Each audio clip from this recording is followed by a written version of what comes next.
No sé si alguna vez os habéis fijado, y si compartís conmigo esta idea, de una de las cosas más extrañas de la Noche de Reyes. En la mesa hay roscón, en la calle hay una cabalgata, en casa los niños están con los ojos como faros y no hay Dios que los duerma. Yo tampoco me duermo, lo reconozco. Y sin embargo, si uno abre el Evangelio y va en la Biblia, en el Nuevo Testamento, directamente a esa escena, te encuentras con una realidad que es cuanto menos, si no completamente diferente, cuanto menos muy poco cabalgatera. ¿M? Porque en el texto original, en el texto bíblico, ni pone que los reyes son tres, ni pone que sean reyes, ni dice que se llamen Melchor, Gaspar y Baltasar. Pone otra cosa mucho, yo creo que más peligrosa para nuestro folclore. Pone magos, eso sí, pero no en el sentido de meto la mano en una chistera y os saco un conejo. No, no. Es un sentido, obviamente, bastante más antiguo. Es gente, como ya hemos hablado en otros vídeos, en esta misma serie de vídeos navideños, es gente que sabe leer el cielo. Y con eso, pues estas personas te pueden montar una religión, te pueden montar un imperio, te pueden montar una estafa. Así que hoy lo que vamos a hacer es, yo creo que un ejercicio que voy a intentar que sea sano, que es separar mito de evidencia, obviamente sin arruinarle la infancia a nadie, o al menos no del todo, por lo menos lo voy a intentar, ¿vale? Vamos a hablar de los Reyes Magos, así que vamos a por ello.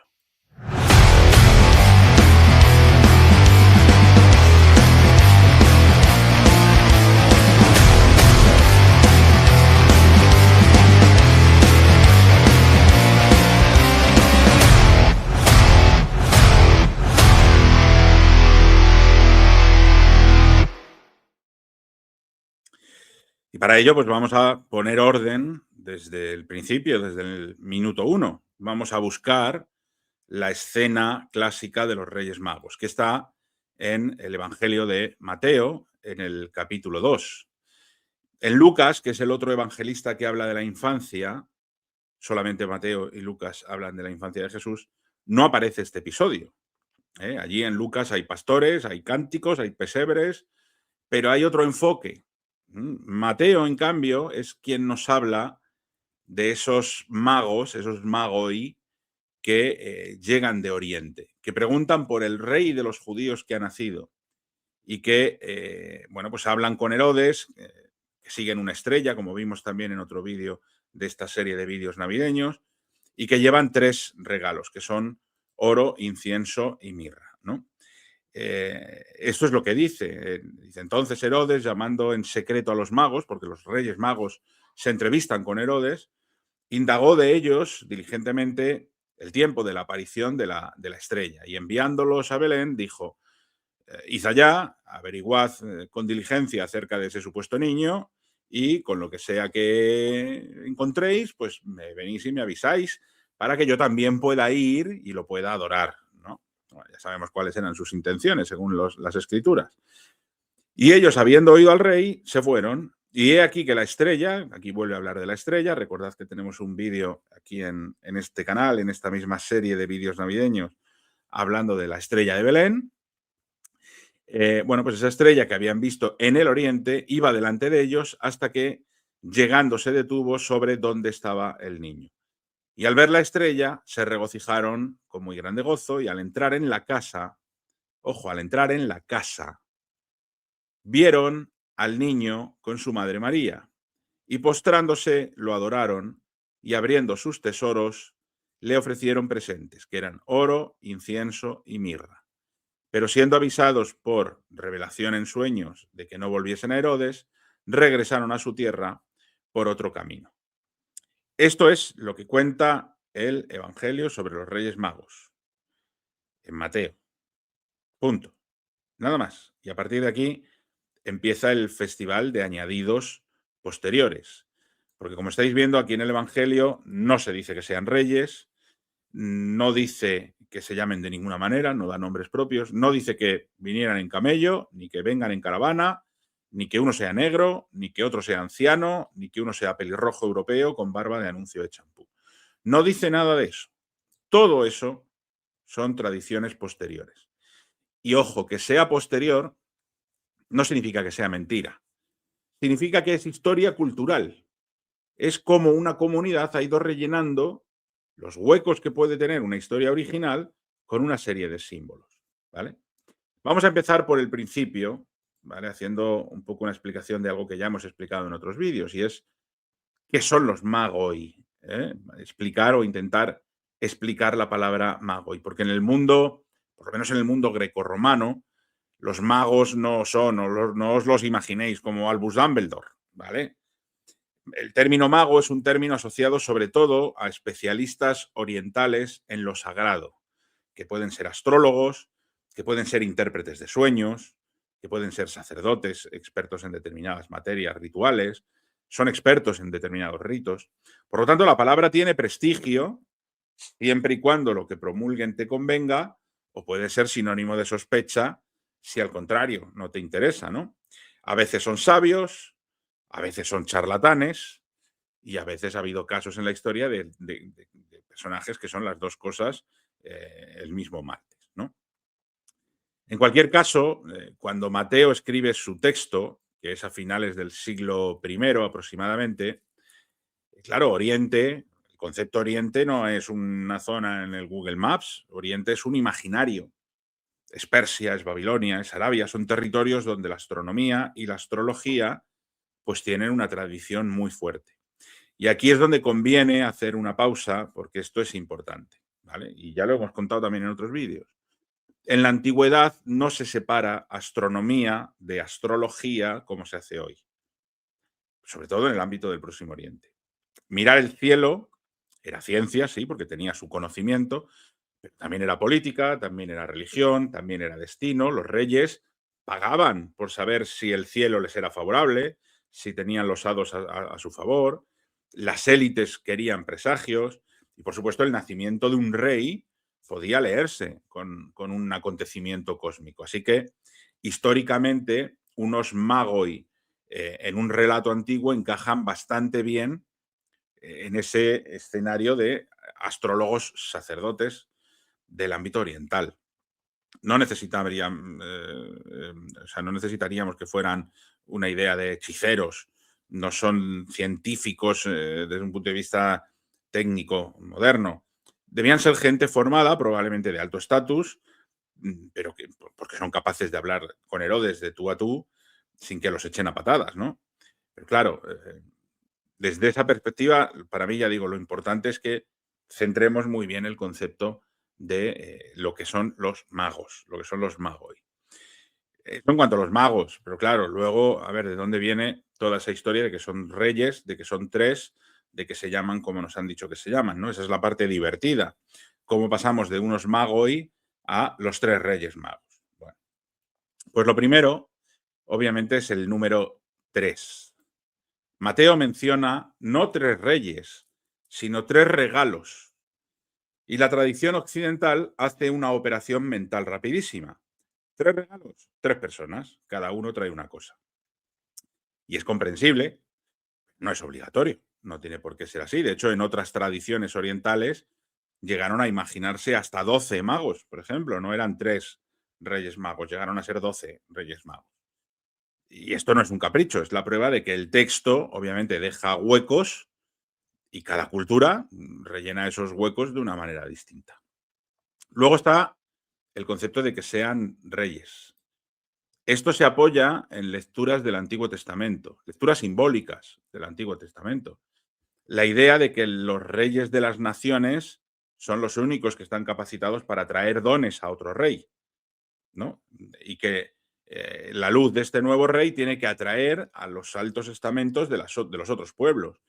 Y el relato de Mateo, desde esa lectura simbólica, pues empieza a leerse como un cumplimiento de profecías. El paso de Magoi a Reyes es teológico, es litúrgico y convierte la escena en una coronación universal, ¿no? Muchos reyes vienen a aceptar que otro rey ha nacido. Y luego está el concepto de los nombres, que a lo mejor es lo que más No lo sé, os interesa. Pero claro, los nombres de los Reyes Magos aparecen muchísimo más tarde. En el arte occidental, la primera pista, la más jugosa, la más antigua, aparece en este mosaico de la Basílica de San Apolinar Nuovo, en Rávena, en Italia, que es un mosaico del siglo VI. Y en el siglo VI muestra a tres magos y ya incluye los tres nombres en la escena. Como estáis viendo, Baltasar, Melchor y Gaspar. Pero fijaros porque aquí los tres parecen iguales. Sí, uno tiene barba blanca, uno barba negra, otro no tiene barba. Ninguno de ellos es de raza negra, esto es importante, pero bueno.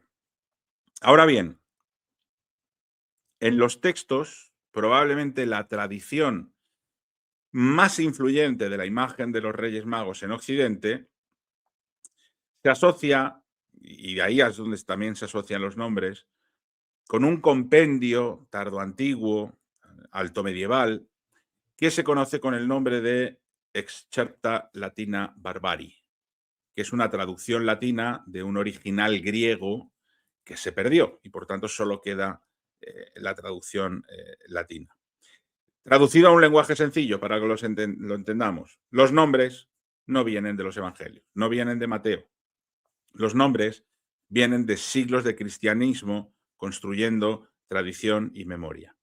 Pero antes de que el arte medieval los coronara con sus nombres, con sus camellos, los magos ya tenían una biografía expandida fuera de los textos canónicos, en otros textos cristianos tempranos. Por ejemplo, otro de ellos es el que se conoce como la revelación de los magos. Y es uno de los más fascinantes. Es una especie de evangelio apócrifo compuesto para algunos entre los siglos II y IV después de Cristo en el ámbito cultural siríaco. Y aunque no se puede datar con seguridad absoluta entre esos siglos II y IV, la mayoría de los estudiosos sí que parecen ubicarlo en torno al 3 después de Cristo. Por lo tanto, podremos quedarnos probablemente en el siglo IV con una transmisión manuscrita posterior que a lo mejor se desarrolla hasta el siglo V. Este texto, obviamente, no pretende describir testigos oculares del nacimiento, como sí lo hace Mateo en su escena, que es muy breve, pero es su escena, sino que lo que pretende es inscribir a los magos en una genealogía sagrada de sabios de Oriente. De hecho, en este texto, en la revelación, los magoi proceden de una tierra lejana que se llama Shir, que es un topónimo simbólico que algunos investigadores han intentado vincular con regiones pues, de zonas de Asia Central o el Irán oriental, pero su identificación geográfica sigue siendo debatida, no es concluyente por no decir que es imposible, ¿no? Ahora, lo verdaderamente valioso de ese texto, de esa descripción de los magos, ¿no? Es que el texto nos revela un contexto cultural e intelectual propio pues de ese cristianismo primitivo, ¿no? Primero, la palabra magoi se asocia explícitamente a una casta sacerdotal de astrólogos, intérpretes de las estrellas, que son herederos del prestigio de los magus persas, que son los especialistas rituales que proceden, pues probablemente incluso del zoroastrismo, ¿no? Y de la tradición astral sacerdotal de Babilonia, donde la lectura del cielo pues era teología, era política y era una herramienta de legitimación del poder. Fijaros lo importante y lo relevante de la confirmación que este texto hace de esta idea.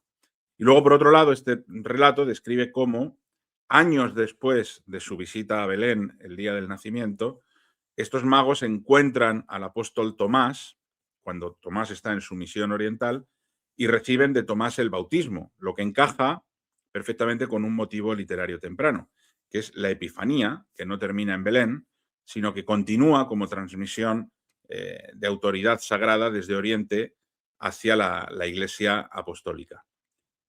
Claro, los historiadores del cristianismo pues leen este texto como un documento clave para entender perfectamente pues, cómo las primeras comunidades cristianas van construyendo su tradición, allí donde obviamente los evangelios canónicos tienen lagunas, guardan silencio, son escuetos, no para corregir a Mateo, no es su intención. La intención es ampliarlo y al ampliarlo hacerlo universal, vincularlo a los magos de la sabiduría religiosa de Persia, a la astronomía sagrada de Babilonia, a las rutas misioneras, ¿no? Al fin y al cabo, del cristianismo oriental.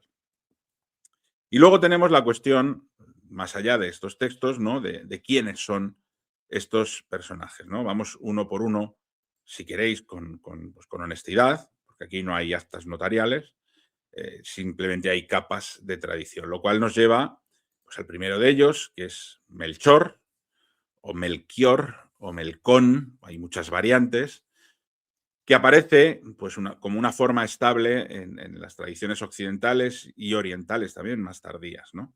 En algunas versiones se le hace rey de Persia y en otras cambia el mapa, porque aquí el mapa es, como ya digo, más una tierra simbólica, una idea, que un punto geográfico, ¿no? Ahora bien, ¿tiene base histórica como individuo real? ¿Existió Melchor? Pues no, en el sentido en que la tendría un gobernador romano con sus inscripciones, con sus monedas. No, Melchor es un nombre tradicional y hasta ahora, hasta la fecha, no es un personaje documentado fuera del ciclo legendario. Si puede servir de comparación, Melchor no es un señor persa al que podamos localizar en la historia. Melchor es una etiqueta narrativa para dar una identidad concreta en un momento concreto, que ahora veremos, a uno de los magos. El segundo, Gaspar o Caspar. ¿De dónde sale? Pues del mismo sitio. Hay una fiesta de variantes, Caspar, Jasper, Gaspar, ¿no? En algunas tradiciones se le vincula con otra zona geográfica, se le vincula más con la India, en otras con otras zonas más vagas, pero siempre al este. De nuevo, ¿es un personaje histórico? ¿Existió como individuo? Pues no de manera demostrable. Lo que sí es histórico es el mecanismo. Al cristianismo le interesa que esa escena represente a determinados pueblos lejanos que vienen desde tan lejos a reconocer a Jesús. Por eso los nombres se fijan, se reparten orígenes y procedencias. La idea es claramente eh, usar el símbolo. Y luego tenemos Etiopía y el caso de Baltasar, porque aquí sí hay chicha cultural. No porque Baltasar existiera realmente, pero sí porque en Etiopía, especialmente bueno, en algunos lugares de Etiopía, hay un imaginario que está ligado sobre todo a una región que se llama Aksum, que fue la capital del imperio durante mucho tiempo, en época medieval, donde existe una tradición que identifica al Baltasar de los Reyes Magos con un rey local que se llamó Basen. Incluso a día de hoy hay aquí en Aksum, yo he tenido oportunidad de visitarla en varias ocasiones, un lugar que es turístico, aunque gran parte del año está inundado de agua y no se puede acceder, que se conoce como la tumba de Basen. Y se dice que es la tumba de este rey mago. Por lo tanto, la propia referencia moderna lo recoge como tradición eclesiástica local, como si este Basen fuera el personaje histórico que dio origen a la figura de Baltasar. Ahora bien, como historiadores, saquemos el bisturí. ¿Por qué? Porque Basen aparece en listas regias y tradiciones etíopes de época medieval, nunca en documentación contemporánea romana del siglo I. Por lo tanto, la identificación Basen-Baltasar es, por lo que podemos afirmar con rigor, una tradición cristiana etíope, valiosa como patrimonio cultural etíope, pero no verificable como hecho histórico del siglo I. Entonces, ¿es falso? Yo no lo plantearía así. Es otra cosa. Es una apropiación simbólica muy poderosa. Etiopía, un reino con una historia cristiana impresionante, se inscribe a sí mismo dentro del relato universal y lo hace con una estrategia narrativa brillante. Que uno de los magos era de aquí y venía desde aquí. ¿Históricamente demostrable? No. ¿Culturalmente fascinante? Totalmente, por lo menos para mí. Y que he estado allí y que lo he podido vivir y patear. Entonces, ¿cuándo surgen exactamente estos nombres? ¿Por qué encajan esos nombres y no otros? Yo creo que este punto es clave. Los nombres de los Reyes Magos varían según las distintas regiones cristianas. En Etiopía se llama Basen. Hay tradiciones siríacas, hay tradiciones armenias, está la tradición etíope, y en esos lugares tienen otros nombres, tienen otras genealogías, incluso tienen otros números. Ya hemos dicho que en algunos se considera hasta 12. Pero en el ámbito occidental, que es el que a nosotros nos atañe, los nombres que ganan la carrera son los que suenan a exótico. Exótico pero pronunciable, los que encajan pues, con la gran lectura simbólica de la escena que nos estamos conformando en nuestras cabezas. Y aquí conviene citar un principio casi cruel de la historia cultural, y es que la versión que se populariza no siempre es la versión original ni la más antigua. Es simplemente la que mejor se vende, la que mejor funciona, la que funcione litúrgicamente para vendernos la Epifanía, la que funcione artísticamente para representarlo en pinturas y mosaicos, la que funcione narrativamente, haciendo las tres figuras lo más reconocibles posibles, la que funcione pedagógicamente, y entonces empieza a introducir edades, continentes, regalos, ¿no? Y en esa pedagogía es donde aparecen los elementos que nos faltan para conformar el pack completo. De dónde vienen las edades, de dónde vienen las razas, de dónde vienen los continentes, la gran construcción simbólica de la universalidad de los Reyes Magos, ¿no? Porque con el paso del tiempo estos tres Reyes Magos empiezan a representar, primero, las tres edades del hombre. La juventud, identificada por Baltasar, la madurez por Gaspar y la vejez por Melchor. Los tres espacios del mundo conocido, que son Europa, Asia y África. Melchor sería europeo, Gaspar sería asiático, Baltasar sería africano. Ojo, ahora veremos cuándo. Y claro, por extensión, la idea de que toda la humanidad rinde homenaje al Cristo que ha nacido, ¿no? Pero esto no aparece de golpe. De hecho, no aparece en las escrituras.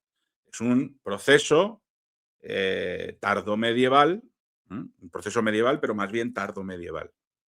Y aquí, por ejemplo, en esta época tardomedieval, es donde entra una de las transformaciones más visibles, que es la de Baltasar, pasando a representarse como un africano de piel negra, un hombre de raza negra en el arte europeo. Estábamos viendo cómo en el siglo VI, en Rávena, Baltasar tiene barba negra, pero no tiene rasgos de ser un hombre de raza negra. Sobre todo es a partir de la Baja Edad Media y con más fuerza, sobre todo más fuerza a partir del siglo XV. Y esto es un dato importante, y lo digo con cuidado. Esto no es un concepto de inclusión. Esto está ligado a cómo Europa imagina África, a contactos crecientes y a contextos históricos muy duros, incluyendo el arranque de la trata atlántica, que sí, que el rey es un símbolo muy luminoso, pero el contexto histórico que lo ennegrece, pues a veces es más bien sombrío. Así que cuando hoy alguien te diga que Baltasar siempre ha sido negro, lo correcto sería, no, Baltasar acabó siendo un hombre de raza negra en buena parte del arte occidental tardío y por razones simbólicas e históricas, pero no porque Mateo, ni las escrituras, ni las fuentes originales lo dijera. Entonces, conclusión, como siempre, hay una conspiración. La Iglesia se ha inventado todo para hacernos ir al Corte Inglés a dejarnos los dineros. Bueno, no. La realidad suele ser siempre más humana y más interesante. El concepto es que las tradiciones crecen, se transforman, evolucionan, los relatos se amplían. El arte fija lo que el texto deja abierto. El calendario y la liturgia vuelven real lo que empezó como una escena breve. ¿Y por qué esta historia funciona tan bien? Pues yo creo que este es el corazón del asunto. Mateo nos da una escena con unos ingredientes perfectos, nos da los ingredientes necesarios. Un niño pobre y humilde, un poder paranoico y peligroso, que es Herodes, un viaje desde lejos, un cielo que habla y unos regalos que además son casi un poema, ¿no? Hoy en día la mirra y el incienso a nadie le interesa, pero en aquella época eran tesorazos. Es puro cine, es una peli, es un mito en el sentido noble, es una historia que condensa valores y principios importantes. Y entonces llega la cultura y a través del arte, a través de la liturgia, a través del teatro, de las cabalgatas, de los villancicos, de todo lo que implica cultura, pues hace lo que siempre hace, que es convertir un esbozo en un universo. ¿Eh? Por tanto, los nombres que se introducen luego para mí no arruinan el texto, lo vuelven habitable. Los colores y las edades no corrigen el Evangelio, lo vuelven universal. Y el hecho de que cada región cristiana tenga sus variantes, yo creo que no lo debilita, yo creo que lo que hace es demostrarlo, lo refuerza, porque significa que el relato no es un documento frío, es una criatura viva. Mientras haya cultura en seres vivos, habrá evolución del pensamiento. Así que la próxima vez que veas a Melchor, Gaspar y Baltasar subidos en una carroza disparando sugus, piensa esto. La escena original de la que surgen esos personajes es mínima. Unos magoi anónimos que llegan desde Oriente siguiendo una señal en el cielo que solo ellos saben interpretar. Y sin embargo, esa mínima escena ha servido para que durante siglos se pueda llegar a contar una historia que transmite una idea enorme. La idea es que lo sagrado, o que lo importante, si prefieres hacerlo laico, me da igual, que las cosas importantes pueden ser reconocidas incluso por quienes vienen de lejos, por quienes vienen de fuera, por quienes hablan otro idioma, por quienes a priori creen otras cosas, por quienes miran el mundo a través de otras herramientas, ¿no? Que hay una universalidad en el ser humano. Por eso los Reyes Magos han sobrevivido a imperios, a reformas religiosas, a cambios en el calendario, a crisis de fe y a niños que, seamos honestos, la universalidad cristiana se la trae al pairo. Lo que quieren son juguetes. Punto. Y quizá esa es la lección más humana de todas, que la historia empieza con un texto que no da datos y que termina con millones de personas dando esos datos. Porque necesitan esos datos, porque necesitan ponerle rostro a todo aquello que les hace felices y les da esperanza. Así que ahora sí, ahora ya sabes quiénes son los Reyes Magos y de dónde vienen. Ahora ya puedes tú tranquilamente partir tu roscón, espero que sea de nata, y si te toca el haba, pues piensa que eso también es tradición. Y que como casi todas las tradiciones que amamos, no surgen de la nada, no caen del cielo, las fabricamos nosotros, ¿vale? Así que todo es tradición.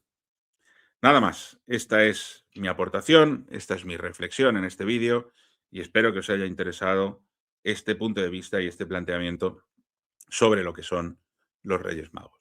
Feliz Navidad, que os traigan muchas cosas los Reyes Magos, que supongo que habréis sido buenos y buenas, y felices fiestas. Nos vemos en el próximo vídeo.